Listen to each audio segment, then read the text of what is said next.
लीजिए प्रस्तुत है आज की कहानी। कहानी का शीर्षक महेश, लेखक शरतचंद्र चट्टोपाध्याय जी।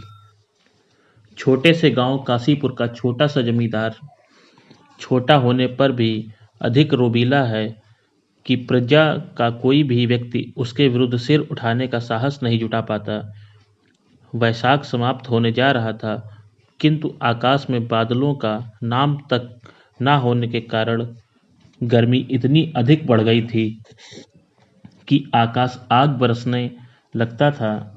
जमींदार के छोटे लड़के की जन्मतिथि की पूजा निपटाकर तर्करतन महाशय दोपहर के समय घर लौट रहे थे। रास्ते में पड़ने वाला मैदान धूप से इतना अधिक तप रहा था कि उधर से गुजरना काफी कष्टप्रद लग रहा था। अनावृष्टि के कारण पड़ी दरारें ऐसी लगती थी मानो धरती की छाती फट गई हो।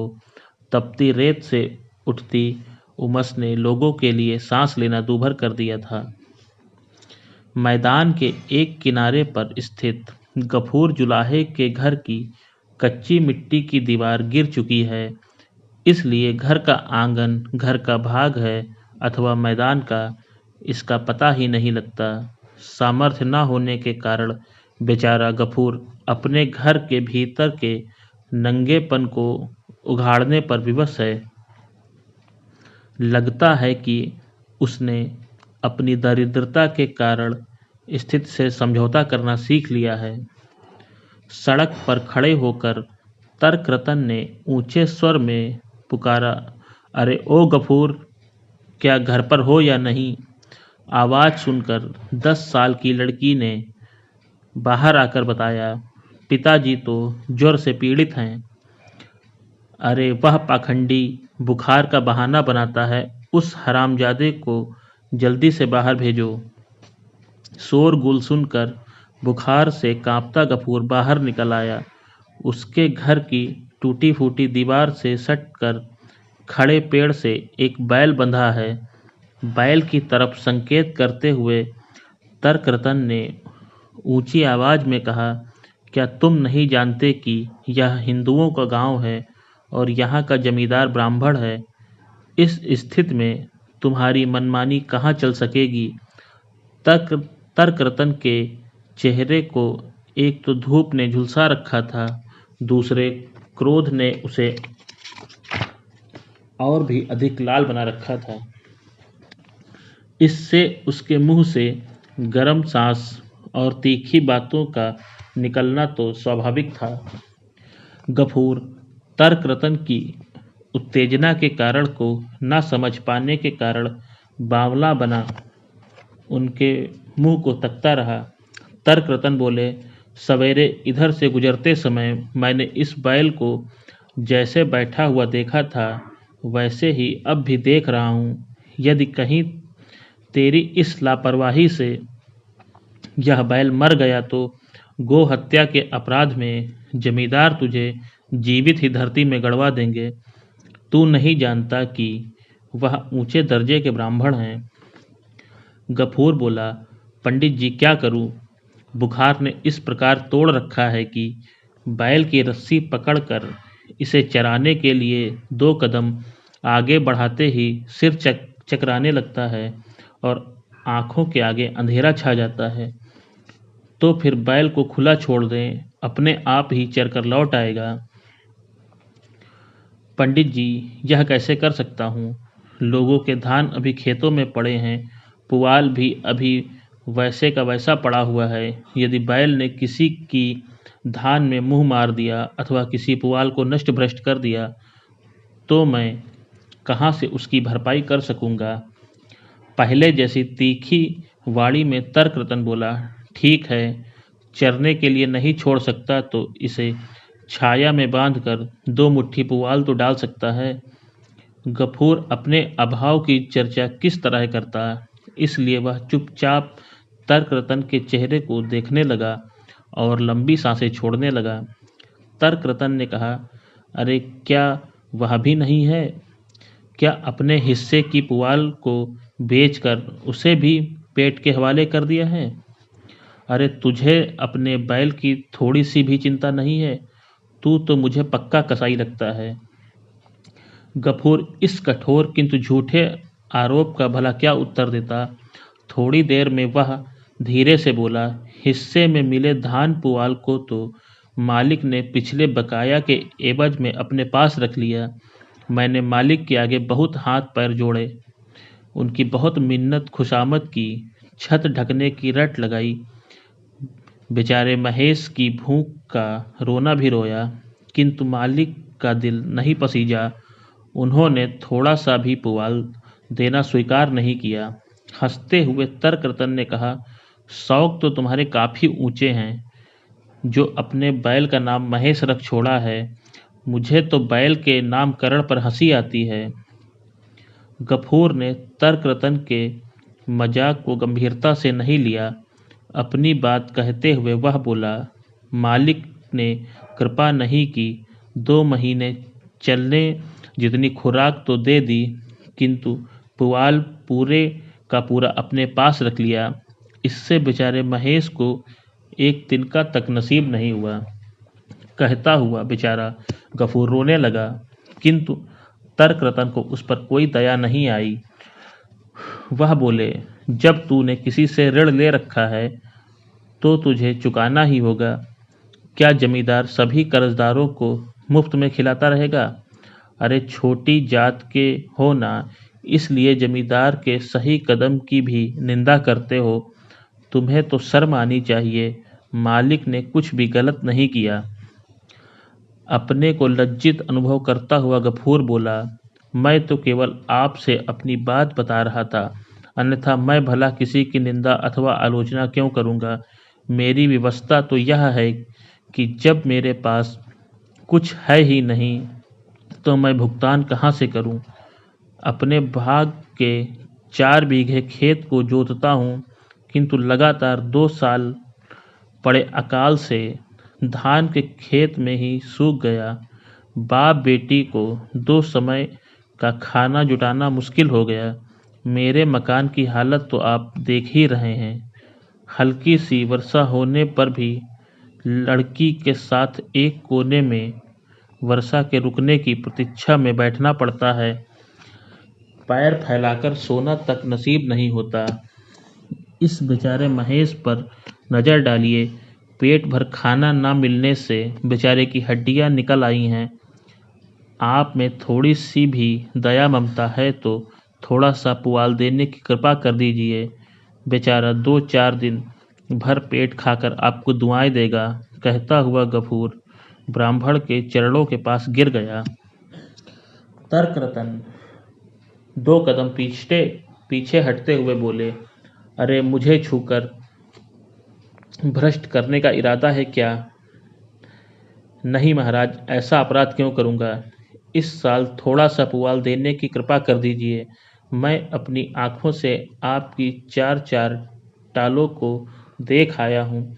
थोड़ा सा पुआल देने से आपको कौन सा अंतर पड़ने वाला है। बेचारा जानवर जुबान से नहीं बोल पाता, किंतु आँखों से नीर बहाता रहता है। महाराज थोड़ी सी कृपा कर दो ना। तुझे उधार भी दे दूँ तो उसे चुकता कैसे करेगा, यह तो बता। आशा की किरण देखकर उत्साहित हुआ गफूर बोला, कुछ न कुछ जुगाड़ कर ही लूँगा। आपके साथ धोखा अथवा छल कपट कदापि नहीं करूँगा। इस बात के लिए आप मुझ पर भरोसा करें। गफूर की आवाज़ की नकल करके उसे चिढ़ाते हुए तर्करतन ने कहा, कुछ न कुछ जुगाड़ कर लूँगा, बड़ा सीधा बनता है। बता तो भला कहाँ से क्या जुगाड़ करेगा। मैं तेरे झांसे में आने वाला नहीं। चल हट मेरे सामने से, देर हो रही है, मुझे जाना है। यह कहकर तर्करतन ने एक पैर आगे बढ़ाया ही था कि डर के मारे पीछे हट गए और बोले, यह तो सींग उठाए मेरी ओर देख रहा है। अरे क्या बैल मेरी जान लेगा। उठ खड़े हुए गफूर ने तर्करतन के हाथ में केले और चावलों की पोटली की ओर संकेत किया और बोला, महाराज गंध मिल जाने के कारण कुछ खाने को मांगने के लिए आपकी ओर लपक रहा है। पंडित जी के बदले गफूर अपने बैल को देखने लगा। महेश की आंखों में गहरी वेदना थी, मानो वह कह रहा था कि इन लोगों के पास अक्षय भंडार है, कुछ देने से ही इन्हें कोई अंतर पड़ने वाला नहीं है, फिर भी समझ नहीं आता कि ये लोग किसी अभावग्रस्त अभागे की सहायता क्यों नहीं करते।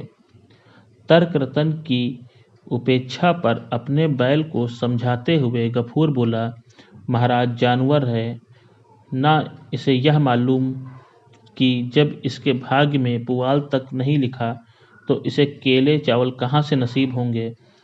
तर्करतन ने गफूर को सावधान करते हुए कहा, भूखा पशु किसी के प्राण लेने का उत्पात भी कर सकता है, इसे जल्दी से इधर से हटा ले। महेश के पास जाकर गफूर उसके गले लग गया और टप टप आंसू बहाने लगा। बैल की पीठ पर हाथ फेरते हुए गफूर बोला, मैंने सदैव तुझे अपना बेटा माना है, तूने हमें 8 साल तक खिलाया और मेरी कृतज्ञता देख कि मैं तेरे बुढ़ापे में तुझे भर पेट तो दूर रहा, थोड़ा सा पुआल भी नहीं खिला सकता, किंतु इसका अर्थ यह कभी मत लगाना कि तेरे प्रति मेरे प्यार में कोई कमी है। महेश ने गर्दन हिलाई और आंखें मीच ली, मानो उसने गफूर के कथन का समर्थन किया हो। बैल की पीठ पर अपने आंसू गिराता गफूर बड़बड़ाता हुआ बोला, जमींदार ने तेरे मुंह का कौर ही नहीं छीना, अपत धन के लोभ में शमशान के पास वाली चरागाह भी बेच डाली, इधर अकाल ने कहीं का नहीं छोड़ा। इस स्थिति में भला मैं तुझे कहाँ से खिलाऊं पिलाऊं। यदि तुझे छोड़ देता हूँ तो तेरा दूसरों के टाल पर मुंह मारना, दूसरे के केले तोड़कर खाना निश्चित है, इससे तेरी बुरी तरह धुनाई होना भी निश्चित है। तेरे वृद्ध और दुर्बल हो जाने से अब गांव के लोग तुझे चाहते भी नहीं। लोग तो अब मुझे सलाह देने लगते हैं कि मैं तुम्हें बेच दूं। यह कहते हुए वह दुखी हो जाने के कारण फिर से महेश के गले लगकर रोने लगा। हाथ से आंसू पोंछकर वह मकान की छत से पुराने भद्दे एक पुआल को खींचकर उसे महेश के सामने फेंक कर बोला, आज इसे ही दावत मानकर काम चला लो। इस बीच बिटिया की पुकार सुनकर गफूर ने कहा, क्या कहती हो बिटिया, आओ भात खा लो। कहती हुई अमीना दरवाजे पर आ खड़ी हुई। वह शिकायत करते हुए पिता से बोली, एक एक पुआल महेश को खिलाकर तो तुम घर के छप्पर को ही उजाड़ दोगे। गफूर को अमीना से यह सुनने की आशंका थी। उसे तसल्ली देते हुए बोला, बिटिया सड़ा हुआ छोटा सा टुकड़ा था, वह भी खिसक कर गिर पड़ा था। खींच कर निकालने की आवाज़ तो मैं भीतर बैठी सुन रही थी। नहीं बेटी, तुमने कोई और आवाज़ सुनी होगी। बापू जरा यह तो सोचो कि यदि दीवार ही गिर पड़ी तो घर द्वार का क्या होगा। गफूर भला क्या उत्तर देता। उसे मालूम है कि मकान के नाम पर केवल कोठरी बची है और पुआल की खींचातानी से अगली बरसात में उसका बचना भी संभव नहीं है, किंतु फिर भी बेचारा हालात के आगे विवश है। महेश के लिए उसके पास कोई और विकल्प नहीं है। वह यह भी नहीं जानता कि इस तरह कब तक काम चलेगा। लड़की बोली, बापू मैंने भात परोस दिया है, जल्दी से हाथ मुंह धोकर खा लो। बिटिया जरा से मांड दे देती तो महेश को पिलाकर निश्चिंता से खाने बैठता। बापू मांड तो आज हड़िया में रह गया, अलग से निकाला ही नहीं है। यह सुनकर गफूर चुप हो गया। अभाव और कष्ट के इन दिनों में कुछ भी व्यर्थ में नष्ट करने का तो सोचा भी नहीं जा सकता। इस वास्तविकता को 10 साल की छोटी लड़की अमीना भी जानती है। हाथ मुंह धोकर गफूर ने भीतर पहुंचकर देखा कि पीतल की थाली में उसके लिए और मिट्टी की एक छोटी सी परात में लड़की ने अपने लिए दाल भात परोसा है। गफूर बोला, बेटी, क्या बुखार में खाना ठीक रहेगा? उदास हो गई अमीना बोली, बापू, उस समय तो बड़ी भूख लगने का रोना रो रहे थे। उस समय तो मैं भला चंगा था। तो क्या कहते हो, ढक कर रख देती हूँ, शाम को खा लेना। कपूर बोला, किस झंझट में पड़ती हो बेटी, महेश को क्यों नहीं खिला देती? जरूरत होगी तो रात में मेरे लिए ताजा भात पका देना। कुछ देर तक पिता के चेहरे पर देखती रहने के बाद अमीना बोली, ठीक है बापू, रात को ताजा बना दूंगी। गफूर प्रसन्न हो उठा। बाप बेटी में हो रहे छलछंद के अभिनय को दोनों के अतिरिक्त अंतर्यामी ही समझते थे। दोनों एक दूसरे के हृदय की जानते हुए भी कुछ कहने को तैयार नहीं थे। कल से अपने महेश के न लौटने से चिंतित गफूर बीमार होने के कारण आंगन में बैठा था, जबकि अमीना सुबह से उसकी खोज में लगी हुई थी। शाम होने को थी कि अमीना ने आकर कहा, बापू, सुना है कि मानिक बाबू ने हमारे महेश को थाने में बंद कर दिया है। गफूर कहता है, किस अपराध में? महेश उनके बगीचे में घुस गया था और उनके पेड़ पौधे उजाड़ दिए हैं। तुझे कहाँ से पता चला? मानिक बाबू के नौकर से। वह मुझसे कह रहा था कि हमारा महेश दरियापुर के मवेशी घर में बंद है। महेश से जुड़ी अनेक दुर्घटनाओं की कल्पना में खोया गफूर यह सुनकर सन्न रह गया। उस बेचारे को महेश द्वारा ऐसा कुछ किए जाने की आशा नहीं थी। गफूर अपने महेश को सीधा साधा समझता था और किसी के द्वारा उसे ऐसा कठोर दंड देना उसकी सोच से बाहर था। गाय बैल के प्रति विशेष स्नेह ममता रखने के लिए दूर दूर तक सुप्रसिद्ध मानिक बाबू द्वारा ऐसा किया जाना उसके लिए एकदम अविश्वसनीय लगता था। लड़की बोली, बापू, सूर्य अस्त होने जा रहा है, क्या महेश को लाने का कोई जुगाड़ नहीं करोगे? नहीं, सुना है कि मालिक द्वारा 3 दिनों में ना छुड़ाए गए पशु को पुलिस बाजार में नीलाम कर देती है।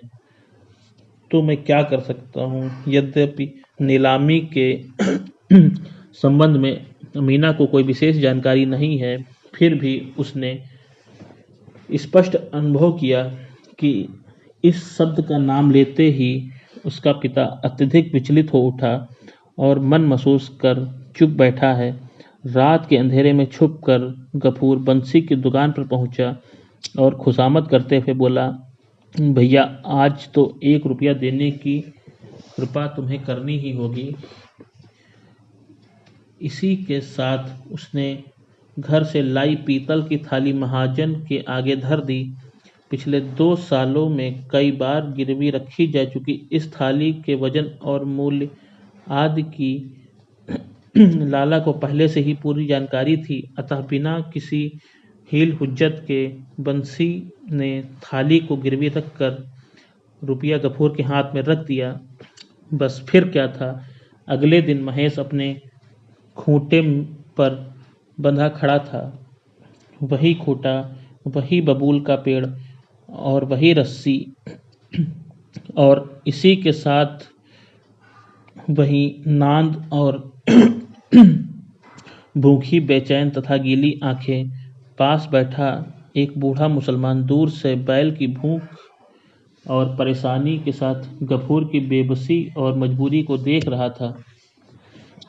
उसने अपनी गांठ से रुपये के नोट को निकाला और उससे अच्छी तरह दिखाते हुए गफूर के पास आकर बोला, भाव ताव करके इसमें कुछ लौटाने की बात तो मैं तुमसे हरगिज नहीं कहता हूँ, पूरे 10 देने की हामी भरता हूँ। गफूर ने चुपचाप नोट लिया, जिसका अर्थ था सौदे की मंजूरी, किंतु उस बूढ़े के साथी ने ज्यों ही बैल की रस्सी हाथ पर पकड़ी, त्यों ही गफूर बिफर उठा और उत्तेजित स्वर में बोला, रस्सी को हाथ लगाया तो चौंक कर बूढ़ा बोला, क्यों, क्या हो गया?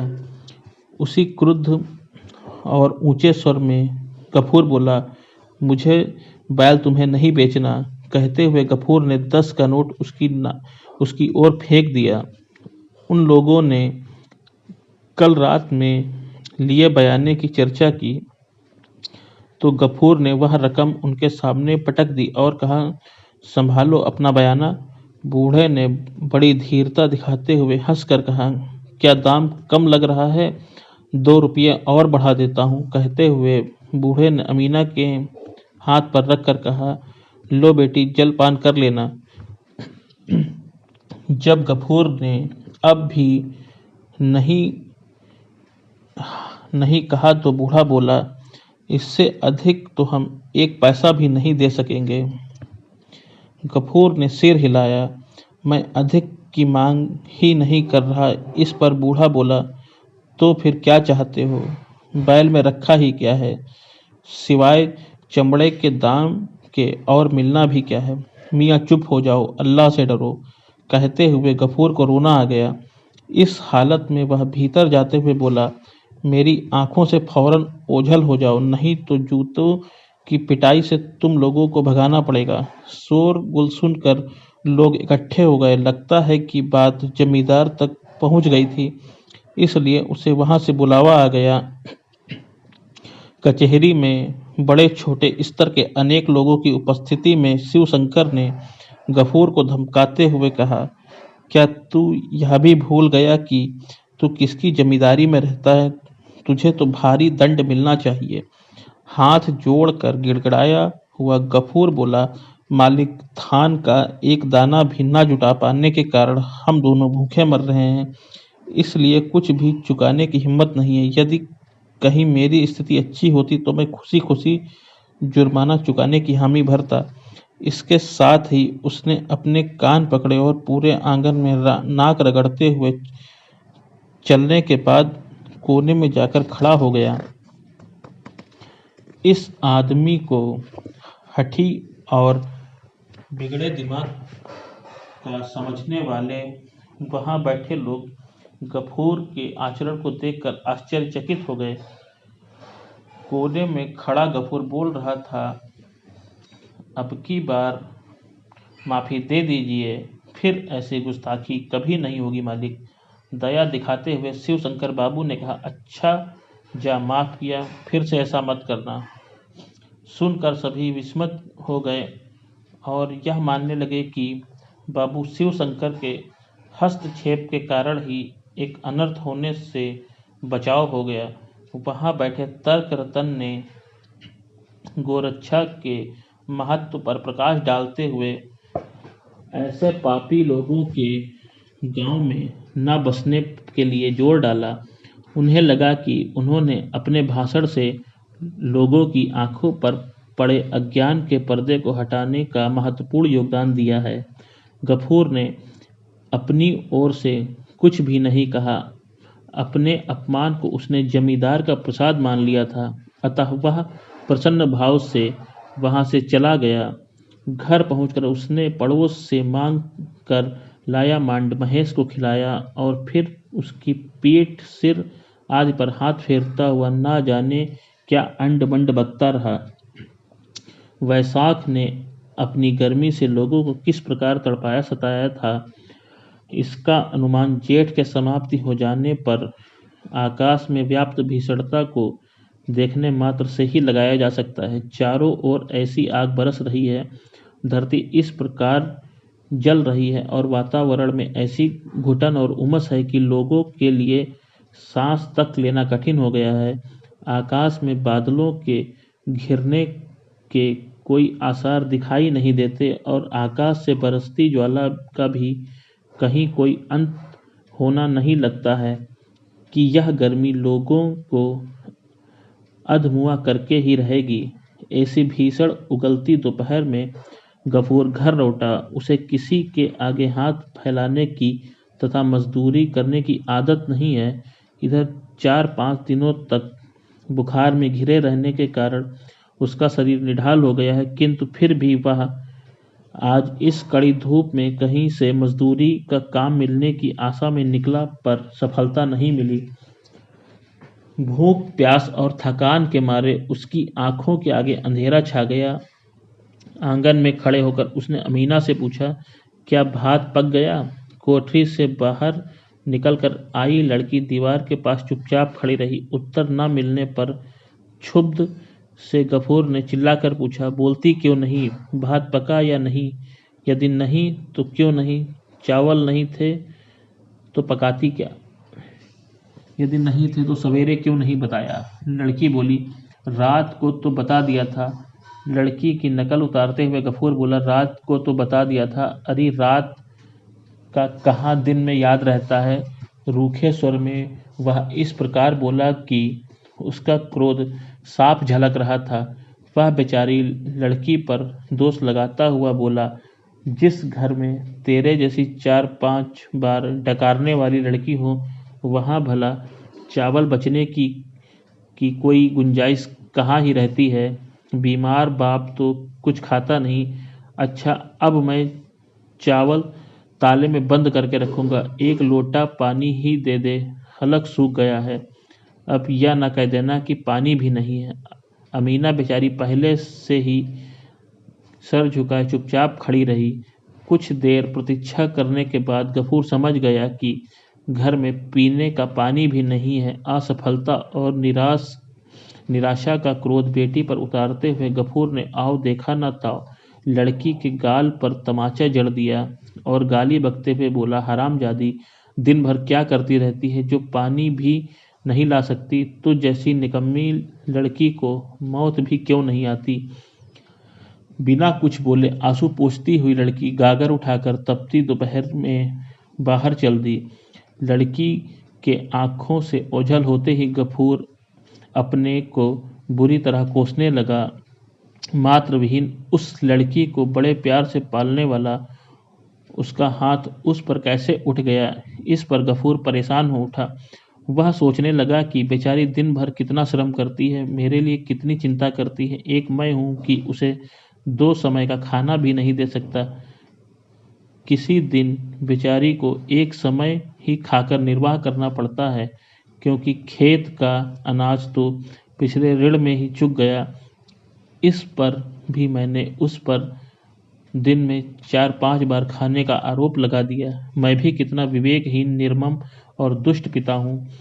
घर में पानी न होने के कारण भी मुझसे छिपा नहीं। गांव के प्रायः सभी तालाब सूख चुके हैं। शिवचरण बाबू के पिछवाड़े के तालाब से भी नाम मात्र के लिए जल मिलता है। बचे खुचे तालाबों व गड्ढों खोदकर गंदले पानी को लेने की होड़ मच जाती है। मुसलमान होने के कारण लड़की को दूर रहना पड़ता है और चुल्लू भर पानी के लिए गुहार लगानी पड़ती है। किसी को दया आ जाती तो थोड़ा सा पानी मिल जाता। संभव है कि आज किसी को रहम न आया होगा। यह सोचते विचारते गफूर की आंखों से आंसू बहने लगे। इतने में यमदूत के अवतार जमींदार के प्यादे ने बाहर से आवाज लगाई, गफूरे, घर में हो क्या? गफूर ने तीखे सुर में बोला, क्या बात है? और क्या बात है? बाबू साहब ने तलब किया है। अभी मैंने कुछ खाया नहीं है, थोड़ी देर में आता हूँ। प्यादे को गफूर का व्यवहार दुस्साहस लगा। वह बोला, बाबू साहब ने तुम्हें घसीटते हुए और जूते से पीटते हुए लाने का हुक्म दिया है। गफूर अपनी औकात भूल गया और उत्तेजित स्वर में बोला, अंग्रेजी महारानी के राज में कोई किसी का गुलाम नहीं है। लगान देकर रहता हूँ, इस समय मैं नहीं आ सकता। गफूर जैसे एक छोटे आदमी का अपने को महारानी विक्टोरिया की प्रजा होने पर गौरवित होना अपने लिए विपत्ति को निमंत्रित करने के सिवा और कुछ नहीं होता। तसल्ली की बात यह थी कि यह बात जमींदारों के कानों तक नहीं पहुंची थी। यदि पहुंच जाती तो शायद उसकी चमड़ी उधेड़ ली जाती। इसके बाद क्या हुआ यह कहने की आवश्यकता नहीं। कुछ देर में ही वह मुंह फुलाए जमींदार की कचहरी में बैठा था। उसकी आंखें लाल और सूजी हुई थी तथा शरीर बुरी तरह से दुख रहा था। उसकी इस दुर्गति का कारण महेश की शैतानी थी। गफूर के घर से निकलते ही महेश रस्सी तुड़ाकर जमींदार के सदन में आ गया और उसने उनके सारे पौधे नष्ट कर डाले। जब नौकरों ने उसे पकड़ने का प्रयास किया तो महेश बाबू की छोटी लड़की को सींग मारकर खड़ा हुआ। इस प्रकार पहले भी कितनी बार ऐसी घटना घट चुकी हैं। उसे हर बार गलती मानने पर माफ कर दिया जाता था, किंतु इस बार उसकी अकड़बाजी के कारण उसे दंड देना आवश्यक हो गया था। जमींदार से उसकी अकड़बाजी सही नहीं गई, अतः उसे बुरी तरह दंडित एवं अपमानित किया गया। वह चुपचाप सब सहता रहा और घर जाने पर भी चुपचाप पड़ा रहा। अब तो उसकी भूख प्यास जाती रही थी, किंतु थोड़ी देर में उसकी छाती जलने लगी और शरीर दुखने लगा। फिर भी वह चुपचाप काफी देर तक सोया पड़ा रहा। अचानक उसने लड़की के चिल्लाने की आवाज सुनी तो तड़प कर उठ बैठा। वह दौड़कर भागा आया तो क्या देखता है कि लड़की औंधे मुंह धरती पर पड़ी है। उसकी गागर का पानी बाहर गिर रहा है और महेश उस बहते पानी को चाटकर अपनी प्यास बुझा रहा है। इसे देखते हुए गफूर अपना होश खो बैठा और क्रोधावेश में उसने मरम्मत के लिए अलग किए हल के सिर को उठाकर महेश के सिर पर दे मारा। देखते ही अमीना रो पड़ी और बोली, बापू आपने तो महेश को ही मार डाला। गफूर स्थिर बैठा रहा, उसने कोई प्रतिक्रिया प्रकट नहीं की। कुछ देर के बाद वह महेश की काली आंखों को ध्यान से देखने लगा। महेश के मरने की खबर गांव में फैलते देर न लगी। 2 घंटे में आ जुटे गांव के मोचियों ने बांसों के सहारे महेश को उठा लिया। उनके हाथों में चमचमाते हुए पहने छुरे को देखकर गफूर विचलित हो उठा, किंतु व्यवस्था के कारण उसने आंखें मीच ली और वह ठंडी आहें भरकर रह गया। मोहल्ले के लोग कहने लगे, जमींदार साहब ने तर्क रतन के पास व्यवस्था देने के लिए आदमी भेजा है। अब प्रायश्चित का खर्च जुटाने में गफूर अपना को घर बेचना पड़ेगा। घुटनों में सिर छिपाकर बैठा गफूर चुपचाप सब सुनता रहा। आधी रात के समय अमीना को जगाकर गफूर बोला, बेटी यह गांव हमारे रहने योग्य नहीं है, चल कहीं और चले। आंखें मलते हुए उठ बैठी लड़की ने पूछा, बापू कहाँ चलोगे? फूलवाड़ी की जूट मिल में नौकरी करूंगा। लड़की ने हैरानी से अपने चेहरे को ताकने लगी। इससे पहले किसी भी स्थिति में गफूर जूट मिल में मजदूरी करने को कभी सहमत नहीं हुआ था। उल्टे ऐसे प्रस्ताव पर वह बिफर उठता था। वह जूट मिल की नौकरी को ऐसी बात मानता था जहां धर्म, इंसान, ईमान और लड़कियों की इज्जत आबरू अब कुछ भी सुरक्षित नहीं। गफूर बोला, बेटी सोच विचार में समय मत गंवा, बहुत दूर पैदल चलना है। अमीना को पानी का लोटा और खाने की थाली लेने का उद्यम करते देखकर गफूर बोला, बिटिया यह सारा सामान यहीं पड़ा रहने दो, इससे हमारे महेश का प्रायश्चित हो जाएगा। अंधेरी रात में लड़की के हाथ को पकड़कर गफूर घर से निकल पड़ा। गांव में कोई उसके रिश्ते नाते में दोस्त अथवा शुभचिंतक नहीं था, अतः किसी से मिलना जुलना अथवा कुछ कहने जैसा कुछ भी नहीं था। घर से निकलकर बबूल का पेड़ लांघते ही गफूर फूट फूट कर रोने लगा और आस पास की ओर देखकर बोला, अल्लाह तेरा भी कैसा खेल है। मेरे महेश को तूने भूखा प्यासा रखा और फिर मार भी डाला। मुझे चाहे जितनी सजा देना चाहो दे देना, किंतु मेरे महेश को भूखा प्यासा रखने के लिए जिम्मेदार निर्दयी लोगों को कभी क्षमा मत करना, उन्हें जरूर ही दोजख नसीब करना। फ्रेंड्स, इसी के साथ हमारी इस कहानी का अंत होता है। अगर जो आपको मेरी कहानी पसंद आए तो कहानी को लाइक करिए, चैनल को सब्सक्राइब करिए और वीडियो को शेयर करिए। वीडियो को अंत तक देखने के लिए आपका बहुत बहुत धन्यवाद।